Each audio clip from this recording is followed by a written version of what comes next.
नमस्कार। इस समय मैं दिल्ली के जंतर मंतर पर हूं और आप देख सकते हैं हमारे पीछे कई सारे लोग जो है धरना स्थल पर बैठे हुए हैं। आइए जानने का प्रयास करते हैं कि आखिर ये लोग जो है धरना क्यों दिए हुए हैं। मैम सबसे पहले अपना नाम बताइए। मेरा नाम प्रियंका मिश्रा है। क्या मांग है सरकार से आपको?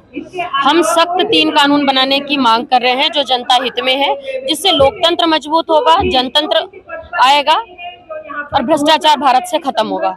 कब से आप लोग धरना पे बैठे हुए हैं? धरना में आज हम बैठे हैं, लेकिन हमारा ये जो एक मूवमेंट जो हम चला रहे हैं, महापरिवर्तन जन आंदोलन, ये एक पदयात्रा के माध्यम से यहाँ तक पहुंची। हमने गणतंत्र की धरती वैशाली बिहार से गणतंत्र दिवस के दिन ही हमने पदयात्रा शुरू की थी। वहां से 9 राज्यों की पदयात्रा करके लगभग 2000 किलोमीटर की यात्रा के बाद हम आपके साथ जंतर मंतर में पहुंचे हैं। कैसे यात्रा कर रहे हैं? ट्रैवल आखिर किस चीज से कर रहे हैं आप? ट्रैवल नहीं करते, हम पैदल मार्च करते हैं, हम पदयात्रा करते हैं, हम पैदल ही चलते हैं। पैदल चलने का मकसद हमारा ये रहा कि हम जन जागरण करे हैं 9 राज्यों में। 9 राज्यों का विकास, समस्या, सब कुछ देखते हुए हम यहाँ पर पहुंचे हुए हैं। कब से आप लोग का ये पैदल यात्रा वैशाली से आप लोग चले हैं? कब चले हैं? 26 जनवरी के दिन, गणतंत्र दिवस के दिन से चले हैं। पहुंचे कब हैं दिल्ली? दिल्ली हम पहुंच गए थे 27 तारीख को। अच्छा, जब तक आपकी जो मांग है पूरा नहीं होती है तब तक आप लोग धरने पे बैठे रहेंगे? बिल्कुल बिल्कुल। आप क्या कहना चाहेंगे सर? ये मांग को 3 कानून है, इसको पूरा होना है। हम इसमें ही राय करते हैं कि जनता का वोट और जनता का अधिकार मिलने चाहिए। सर आप क्या कुछ कहना चाहेंगे? नमस्कार, जय हिंद, जय भारत। मैं पूर्व सैनिक हूँ और यहाँ पे पदयात्रा में मैं मध्य प्रदेश मंडला में जुड़ा था। और जब इन्होंने प्रियंका मिश्रा जी ने एक मांग की थी भारत सरकार से कि जल सुरक्षा चाहिए, तो इनको सुरक्षा नहीं दी गई। तो मेरे एक पूर्व सैनिक होने के नाते मैंने इनके वहाँ पे सुरक्षा में इनकी आया, मंडला में पहुँचा। तो ये इनकी मांग जो है और राइट टू रिजेक्ट है, राइट टू रिफरेंडम है, राइट टू प्रपोज अमेंडमेंट है। ये जब कानून जो है देश में जब लागू होंगे तो जो भी यहाँ पर जंतर मंतर में धरने चल रहे हैं सब बंद हो जाएंगे। इस जनता संग्रह, जनता के द्वारा, जनता की पावर। आप कैसे जुड़े? हम इनसे वीडियो क्लिप के माध्यम से जुड़े थे। एक वीडियो क्लिप के माध्यम से इनका मैंने संचालन सुना, तो उसी के माध्यम से मैंने मंडला में पहुंचा था वहाँ पे। आप ऐसे रहने वाले कहाँ? मैं हिमाचल प्रदेश का हूँ, जिला बिलासपुर। सर, जो हम कानून बनाने की मांग करें उसमें हम आपको विस्तार पूर्वक बता दें, और बहुत धन्यवाद आपके चैनल का, और आपके चैनल के माध्यम से मेरी आवाज दूर तक पहुंचे। हम पहला जो मांग रहे हैं वो है खारिज करने का अधिकार। ये लोक नायक जयप्रकाश नारायण जी ने जब संपूर्ण क्रांति आंदोलन का आगाज किया था 1974 में, तब ये मुद्दा उठा था। उसके बाद से इस मुद्दे को किनारे कर दिया गया। हम वही मुद्दों को लेकर के चल रहे हैं। राइट टू रिजेक्ट में हम जनप्रतिनिधि, आला अफसर और जुडिशरी तक के लोगों को खारिज करने की हम मांग कर रहे हैं। दूसरा है जनमत संग्रह का अधिकार। केंद्रीय सूची और राज्य सूची से कोई भी कानून बने, जनता को वोटिंग राइट मिलना चाहिए। हमारे ऊपर कानून थोपा जाता है, हमसे कभी नहीं पूछा जाता, जबकि हमारे संविधान में जनमत संग्रह का अधिकार है। जो वोटिंग प्रोसेस है कहीं न कहीं वो भी एक जनमत संग्रह ही है, तो हमें वो नहीं मिलता, सिर्फ लिखा हुआ है। तीसरा है कानून सुधार में जनता की भागीदारी। आप कोई भी कानून बनाते हैं, आप अपने मन से बना लेते हैं, आप अपने स्टैंडिंग कमेटी में अपने ही लोगों को जगह देते हैं। जनता की तरफ से जो डॉक्टर है, इंजीनियर है, पत्रकार है, प्रोफेसर है, बहुत वरिष्ठ और बुद्धिजीवी लोग हैं हमारे समाज में, उनको आप बुलाइए ना, वो जनता का प्रतिनिधित्व करेंगे जा करके। तो आप किसी को नहीं बुलाते, पूरा वन साइडेड देश चलता है। हम इसके खिलाफ हैं। भारत एक ऐसा देश है जो लोकतंत्र से चलता है, लेकिन यहाँ लोकतंत्र खत्म हो गया है। रोज हर मंचों में मैं सुनती हूँ कि जनता का जनता के लिए, जनता के द्वारा। यही लोकतंत्र की परिभाषा है ना। अब्राहम लिंकन ने यही कहा था ना। लेकिन हमारे देश में क्या होता है? नेता के लिए और अधिकारियों के द्वारा। तो ये व्यवस्था खत्म होनी चाहिए। असली जनतंत्र स्थापित होगा जब ये 3 कानून हमारे लागू होंगे, और यह अनिश्चितकालीन चलेगा सर। जब तक नहीं हटेंगे, जब तक हमारे कानूनों की सुनवाई नहीं हो जाती। हम अपने लिए रोजगार मांगने नहीं आए हैं, हम नौकरी नहीं मांग रहे हैं, हम तनख्वाह नहीं मांग रहे हैं। हम 141 करोड़ लोगों के हाथों में सीधी ताकत आए, हम इसके लिए यहाँ पर आए हैं। और हम 94 दिनों से पैदल चल रहे हैं। हमने कितनी यातनाएं झेली होंगी। आप पत्रकार हैं, आप कहे ना कहे, सरकारों ने हमें कितना परेशान किया है हम जानते हैं। अच्छा, जो रास्ते में खाने पीने का जो व्यवस्था हुआ होगा वो कैसे? भारत में अभी भी समाजवाद है। आज भी समाज में अच्छे और समझदार सुलझे हुए लोग हैं। मेरी मदद इन्हीं लोगों ने की और हमको तो इतना परेशान किया गया हमारी यात्रा को रोकने के लिए। मध्य प्रदेश से शुरू होकर उत्तर प्रदेश से तो हमारी यात्रा को पूरी तरीके से खराब। यानी पुलिस प्रशासन के द्वारा भी कुछ ऐसा किया नहीं, पुलिस है क्या भारत में? हमें तो नहीं लगता पुलिस है। हमने तो केंद्र सरकार को, राज्य सरकारों में सभी लोगों को हमने सुरक्षा और जानकारी दी थी यात्रा के बारे में। हमसे किसी ने सुध नहीं ली। हम नक्सलियों के बीच में रहे। हमने डीएम को कहा हमको एक दिन रुकने की व्यवस्था कर दीजिए, यहाँ नक्सली ये सब कह रहे हैं, यहाँ पे हम मत रुकिए।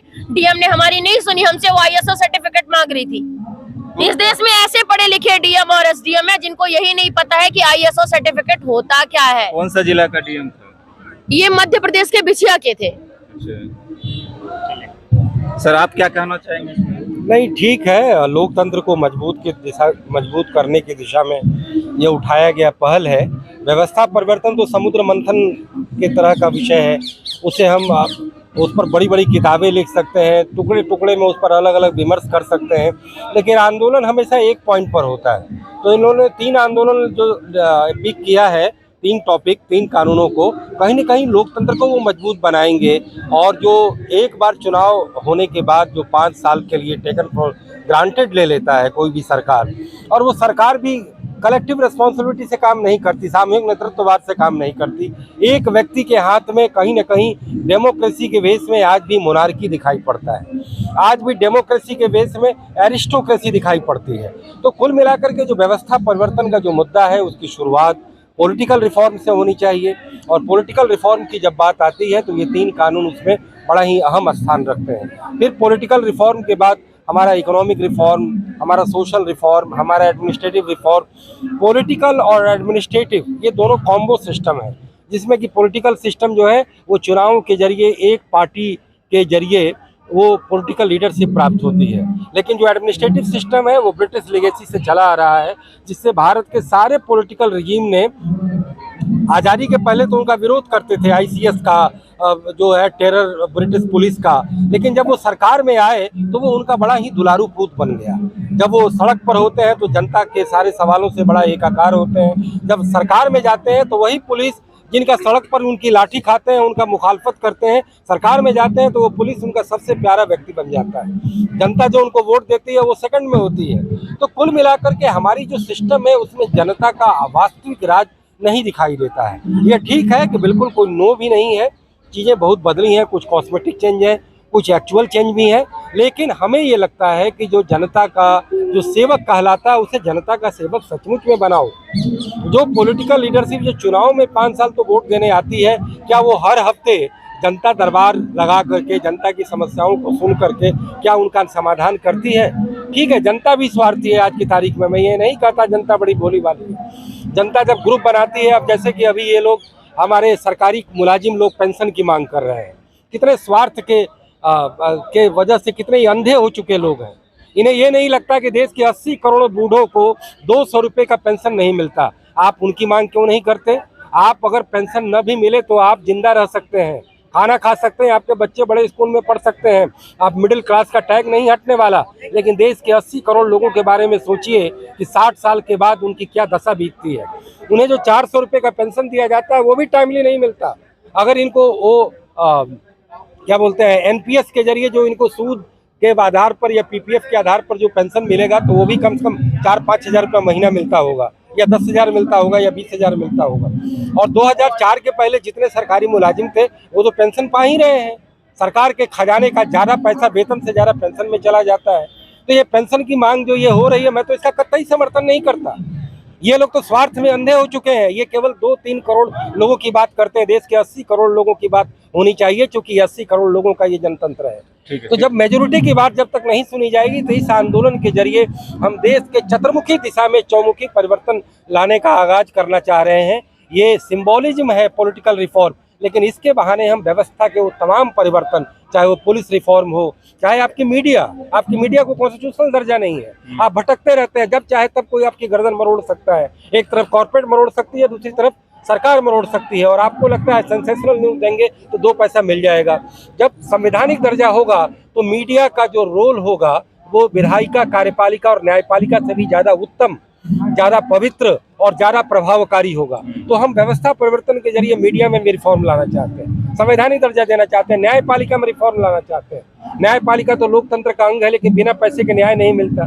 मीडिया तो बिना पैसे के लोग खबर सुन लेते हैं, लेकिन आप कोई केस लड़िए जा करके जजेज के पास और जुडिशियरी में जाइए, वकील और सब हायर करिए, आपका पूरा जूता गिर जाएगा, सालों बीत जाएगा, जवानी से बूढ़े हो जाएंगे, पैसा खर्च हो जाएगा, तब भी आपको न्याय नहीं मिलेगा तब तक सब कुछ देर हो चुका होगा। तो कुल मिलाकर के इस देश के तमाम सिस्टम में, पब्लिक गवर्नेंस में, सब में सुधार की ज़रूरत है। कानूनों को सरल बनाइए, लोक भाषा में बनाइए, जनता के हर शिकायत का निवारण का प्रकोष्ठ बनाइए।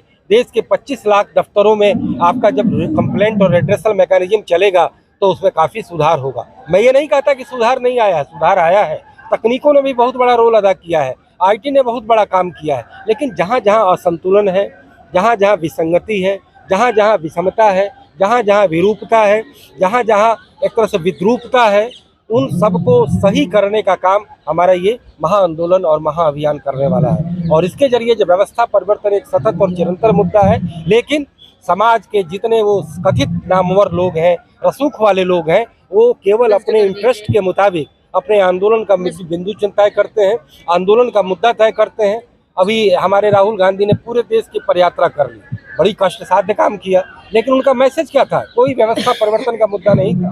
उन्होंने नहीं कहा कि हम न्यायपालिका में सुधार करेंगे, पुलिस में सुधार करेंगे या तमाम पब्लिक गवर्नेंस को अकाउंटेबल बनाएंगे। वह केवल दो मुर्गों की लड़ाई है, एक मुर्गा दूसरे को बस हराना चाहता है, बस उनकी बस लड़ाई यही तक है, क्योंकि उनकी भी सरकार आएगी, सिस्टम वही रहेगा। तो कुल मिलाकर के थोड़ा थोड़ा कॉस्मेटिक चेंज हर सरकार करती है, लेकिन जनता को असली लड़ाई इसी के मोर्चे के जरिए लड़नी होगी, क्योंकि उन्हें दीर्घकालीन और अगले 100 साल का भारत बनाना है। धन्यवाद सर।